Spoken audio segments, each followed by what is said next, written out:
Kwanza mimi ukiniita mshangazi unakuwa umenifurahisha kweli kweli, naonaje raha. Hii ni Bennett Media. Tuko Bennett na wewe leo na kesho. Hello, mambo vipi ndugu mtazamaji wa Bennett Media? Hapa ni Bennett Media Online. Na siku ya leo ni siku nyingine ya tofauti sana ambapo tutakwenda kupiga story mbili tatu pamoja na shemeji yetu. Kwa hiyo sasa huko ndo utajaza ni shemeji yetu kwa nani, ni shemeji yetu kwa upande gani. Kwa hiyo kwa nasi chonjo ili uweze kujua ni yapi ambayo tutakwenda kubonga naye. Nyuma kamera nipo na Lom Dezom. Sister vipi? Safi. Unaendeleaje? Niko poa. Mishe vipi? Nashukuru Mwenyezi Mungu mdogo. Kwanza unajifili vipi? Bauliza swali lako vizuri. Mimi sijaelewa. Unajihisi vipi? Niko poa. Hivi kwa majina unaitwa nani? Naitwa Fatuma. Fatuma. Yeah. AKA nani? Alaska. AKA nani? Alaska. AKA Alaska. Okay. Hivi Fatuma, watu wangehitaji ufahamu una miaka mingapi? Na miaka 29. 29. Yeah. Una mtoto? Ndiyo, na mapacha wawili. Mapacha wawili. Yeah. Wana miaka mingapi? Wana miaka 12. Hivi wanaishi wapi? Wanaishi Longido, Kilimanjaro. Kilimanjaro. Yeah. Okay, hivi tungehitaji ufahamu kitu kimoja. Ni kitu gani zaidi sana ambacho kimekuleta hapa kwetu? Mimi ni mtoto wa huku. Mtoto wako? Mimi mtoto wa humu. Ukisema mtoto wa humu unamaanisha nini? Namaanisha huku ndiko mamangu alikotoka. Mama yako ni Mbembe aidha? Yeah, mamangu mimi ni Mbembe. Baba? Baba ni Machame. Machame. Yeah. Okay, anyway. Tofauti na hayo kuna kazi nyingine ambayo unakwenda kujihusisha nayo hapo kwetu? Mimi nina mishemishe nyingi sana. Sorry. Tofauti na hayo kazi gani ambayo unakwenda kujihusisha nayo hapa kwetu? Hapa kempu.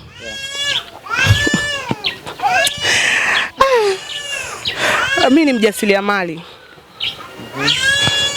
Yeah, mimi mjasiriamali tu, na sema hizi siku mbili ndio nimekuja kujiingiza kwenye mambo ya kushuti nini.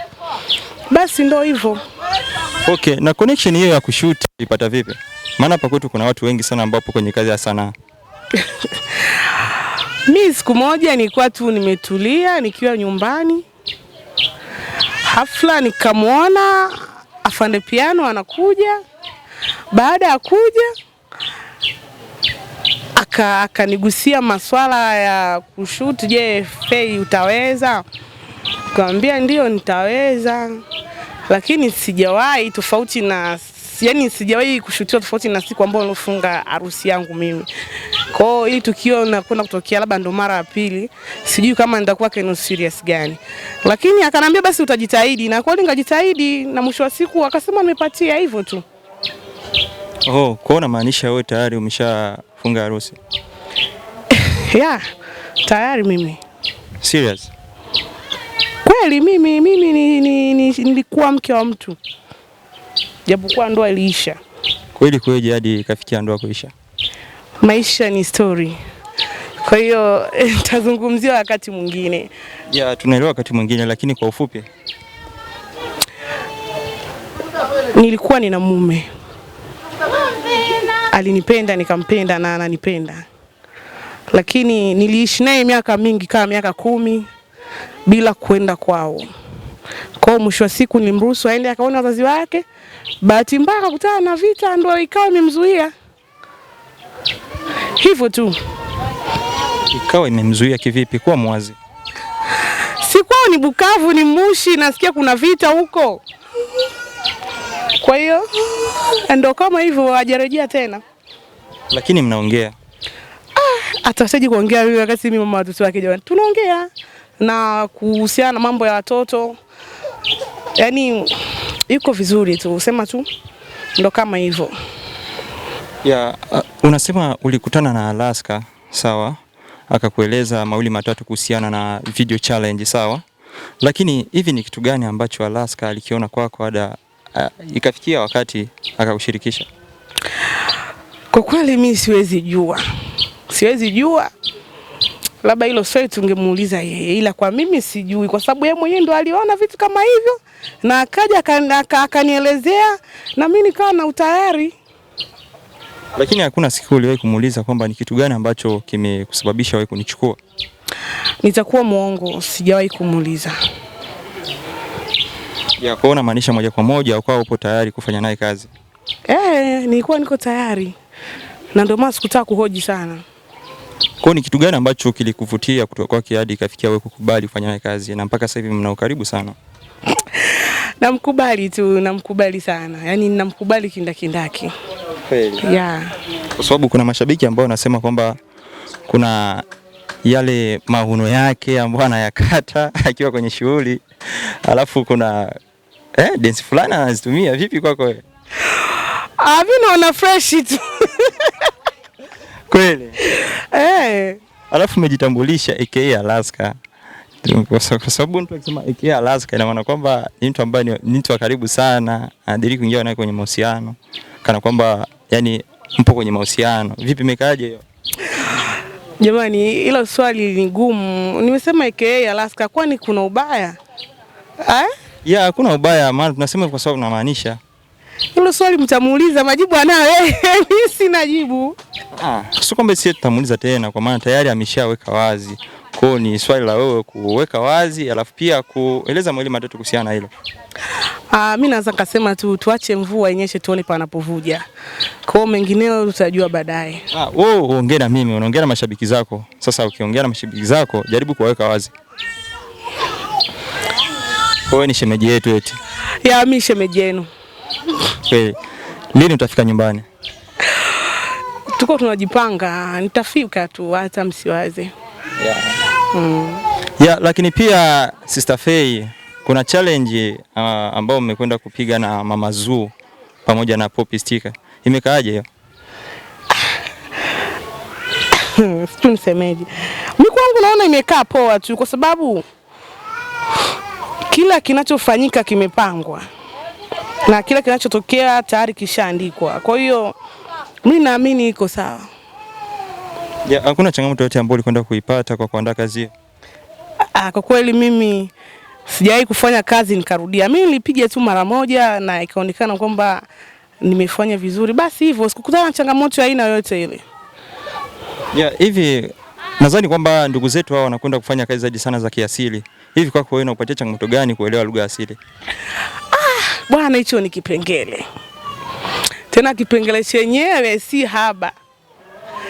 Naelewa kamoja so sana. Kuna vingine naelewa, kuna vingine sielewi kabisa, ndio kwamba yani sio hata nisemeje. Lakini hivyo mdogo mdogo nitajifunza. Tajifunza na mwisho wa siku nitakuja kujua, japokuwa sitojua kama wenyeji, lakini nitajua tu asilimia fulani. Okay. Na hivi mtu akihitaji kufanya kazi na wewe, lazima apitie njia zipi? Bwana, mtu akitaka kufanya kazi na mimi kwanza anatakiwa afike kwa Alaska. Baada ya kufika kwa Alaska ndo anamposti kwangu. Ndo tunafanya mazungumzo. Baada ya hapo shughuli zingine zinaendelea. Okay. Kwa hiyo ni kiasi gani ambacho unakitumia kwa kufanya kazi? Amna, hiyo ni siri yangu jamani. Nitakuja kusema siku zijazo. Kweli? Kwa hiyo naomba mniwie radhi. Okay. Ndugu mtazamaji wa BNT Media, huyu hapa ni Sister Faye ambaye ni shemeji yetu kwa Alaska, AKA Alaska. Kwa nasi chonjo ili kujua zaidi kumuhusu. Lakini pia kuna swali la kizushi. Hivi ni kinywaji gani ambacho unakifurahia au iza unakipendelea kwenye maisha yako? Kinywaji gani? Kwani mtu kuongea ukweli si vizuri tu? Ni vizuri. Mimi napenda konyagi. Konyagi? Ulisema unapenda zaidi sana kinywaji cha konyagi. Hivi konyagi inakusaidia nini? Unajua mimi nimekulia mkoa wenye asili ya ubaridi. Kwa hiyo kwanza kwanza maisha tunakotoka sisi, nakotoka mimi kwa sababu huku niko Mamani, sawa? Kuna asili ya baridi kiasi kwamba mpaka inaita kungugu. Kwa hiyo mara nyingi tumejifunza kutumia pombe kali kwa niaba ya kubalance mwili upate joto fulani. Kwa hiyo naweza ngasema hiyo ni asili ya kabila langu mimi. Kwa hiyo ni asili. Na vipi huku ulipokuja? Huku nilivyokuja na kwenye kuna utofauti mkubwa nyumbani. Yaani utofauti ni mkubwa sana kwa sababu hali ya hewa ya home na huku ina utofauti. Lakini nilipofika huku naishi tu maisha ya kawaida, situmii chochote na nasikia mwili tu uko sawa. Ya, lakini asilia hapa kwetu nyumbani wanasema kwamba mtu anapotumia kinywaji ambacho ni cha kilevi kinamsaidia kuweka steam kwenye kazi yake. Vipi unazungumziaje? Amna tu, yani kutokana tu na mtu mwenyewe. Basi kutumia ulevi ndio unakuwa na steam kwenye kazi yako. Ni uhalisia tu yani, lakini kuna maeneo fulani ukafika ukao una aibu, lakini ukiweka maji kidogo macho akapata pa kuangaza. Inawezekana na isiwezekana kutokana tu na uhalisia wa mtu. Ya hapo maana tunaona kazi zako nyingi sana unazozifanya zinatembea, zinaenda viral. Sawa? Ni nini siri ya mafanikio yako? Kwa kweli kwanza sijui niongee lugha yangu, lakini hapana, nitaongea siku nyingine. Ya, unaweza kuongea tu kwa ufupi tu alafu unaendelea na Kiswahili. Hapana, nitaongea siku nyingine, usiwaze. Naweza nikasema kwanza mimi nina bahati ya kuzaliwa na ya kukua. Kwa sababu mwanamke aliyenizaa amebarikiwa kwa sababu kwanza amenifunza hekima, nidhamu na stara.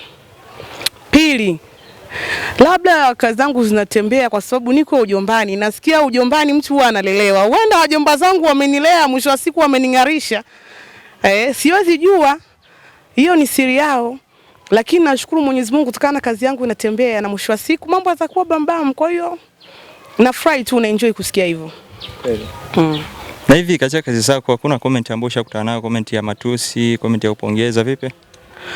Kwa kweli mimi upande wangu na niliona challenge zile nilizofanya na Alaska na nikasoma baadhi ya comment, lakini sikuona comment mbaya. Kukosolewa kupo, mimi ni mwanadamu sijakamilika na siwezi yani haviwezi kunisumbua katika akili yangu sababu ni kitu ambacho kipo katika formula ya maisha. Wewe mtu kama ukukosolewa manake wewe hauko vizuri. Kwa vinginevyo nilivichukulia tu kama vitu vya kawaida. Ya, kwa sababu kuna zile comment mtu anatoa sawa mwingine aendani, sawa? Sawa mwingine sijui anasema ni mshangazi wake, ni mtu wake. Kwa inakaaje hiyo kwa sababu wengine wanatumia lugha zaidi sana ya mshangazi. Kwanza mimi ukiniita mshangazi unakuwa umenifurahisha kweli kweli, naonaje raha. Kwa wakisema tuendani, mbona tuna make kila style, mapaparasi wasijenge hoja, wanaosema sio ya kweli. Kweli? Hayo ni maneno mazuri sawa ya kuambia watu wa kuelewa. Kwa hiyo kwa muda mchache kama dakika 1, dakika 2 nakupa uongee na mashabiki zako wanaotoa kauli kama na hizo. Jamani mashabiki zangu. Sawa, mimi ninawakubali na ninawapenda. So watu wanasema kwamba mimi ni mshangazi, si na nini, atuendani. Lakini nachotaka kusema mapaparasi wasijenge hoja, wanaosema sio kweli. Mimi na mpenzi rika moja tunameki kila style. Kwa nini wanaongea sana? Waniache wakati wangu, wakati wao ukifika. Wakati wao ukifika na nyote enjoy. Mimi na enjoy na Alaska. Na yani kwanza na fresh mind. Mkiniona sifai, anakuwa kinafaa, mkimsema ni mbaya, kwangu mimi naona ni mzuri. Kwa hiyo sijali na maneno ya watu, mimi naangalia tu mapenzi yangu. Kwa sina mengi ya kuongea zaidi ya kusema mashabiki zangu nawapenda na naomba muendelee kunisupport kwa sababu nipo kwa ajili yenu na nitafanya kwa ajili yenu. Okay, hongera sana Sister Fay. Na swali moja la mwisho kabisa la kizushi kutoka kwa mashabiki zako. Hivi ni kitu gani ambacho unapendelea ukivuta kwenye maisha yako? Mimi kukivuta kama nini yani? Kukivuta tu, elewa swali. Na ulevi wangu mmoja wazee ni siri yangu tu, lakini huo ulevi yani la. Sijui niseme nini, sema amna tu, kuna kitu waga natumia sana. Na ni siri yangu siwezi kumwambia. Sawa, ina maana ni kilevi? Ya, ni kilevi, uwaga nakitumia sana. Yaani kile hata kama sina saa 7 usiku niko razi kwenda upote ukitafuta bila uoga, lakini sasa ni siri yangu. Okay, mimi nilitumai kwamba eti utasema unapenda kuvuta pumzi. Kumbe kuna kitu kingine tofauti na pumzi. Ya. Pumzi yenyewe ipo tu, Mungu akitaka hata leo ataichukua. Kweli? Yenyewe bila maombi Mungu anajua kazi yake. Kila anapoweka ubavu lazima ni muombe. Eti ya kwa ni kushauri kitu kimoja. Kwa kitu ambacho nitakacho kushauria kuanzia leo, jifunze zaidi sana kuvuta kamba na kuvuta subra. Hivi vitu viwili vitakusaidia hapa kwetu nyumbani, kwa sababu kazi za hapa bila kuvuta subra bado sana. Unasemaje? Nashukuru kwa ushauri wako, kwa sababu wanasema subira yavuta heri, na anayekupa ushauri basi anakutakia mafanikio. Kwa na kuahidi nitazingatia ushauri wako na sitakuangusha.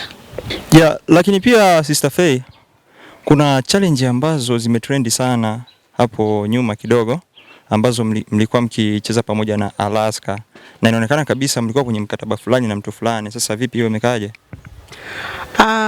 Ile challenge nilisikia hivyo tu. Yaani Alaska aliwahi kuniambia. Kwa hiyo na tuliwahi kuongelea kwenye interview.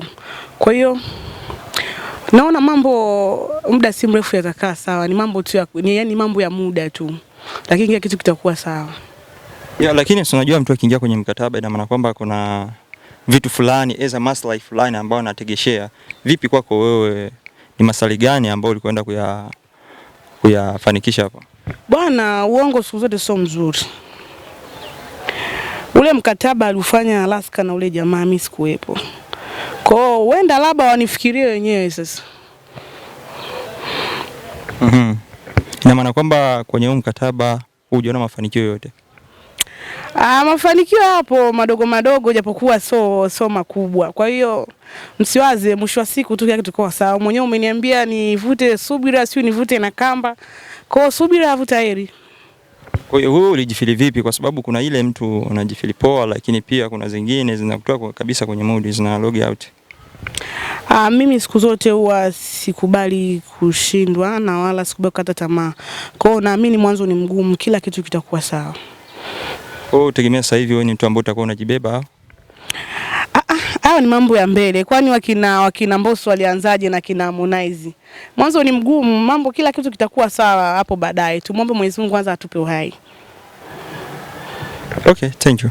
Lakini pia tungehitaji kuona kidogo ya dance, maana pale ulidance kabisa, watu walifurahia. Sawa? Bana, leo siko vizuri. Lakini wakati mwingine nitafurahisha, ila kwa siku ya leo siko sawa kwa sababu mimi nina msiba kwanza. Pole sana. Kwa hiyo ni matumaini wakati mwingine tukionana burudani itakuwepo. Tumbua mambo madogo. Eti lakini tuliona Alaska kwenye picha pale aliweza kukubeba. Na ulivyo wewe, aliwezaje kweli? Alinibeba yeye au mimi ndo nilimbeba? Wewe ulimbeba? Mimi ndo nilimbeba. Ni mwanaume, anaweza kanibeba, si mwanaume huwa ashindwi. Wewe una kilo ngapi? Mimi sijapima muda mrefu. Mara mwisho nilipima nikiwa mjamzito, tena long 2014. Kwa hiyo sijajua. Kweli? Sijajua kilo changu, lakini na vilo vya kutosha. Si unajua huu mzani wa tembo? Kwa unafika 200. Sasa ndio nakwambia mzani wa tembo huu. Okay, neno la mwisho kwa watazamaji. Nawapenda sana. Bana, hii hapa ni Bennett Media Online. Nyuma kamera nipo na Lom Dezome. Kwa hiyo hapa tulikuwa naye ni Sister Faye aka Mrs. Alaska. Kwa hiyo nadhani kuna yale ambayo mmekwenda kuyasikia, yale ambayo mmekwenda kuyajibu. Pengine amejibu tofauti sana na ambavyo nataraji. Kwa hiyo nitakuomba dondosha comment, alafu tutakwenda kuifanyia kazi. Bana, chao sana.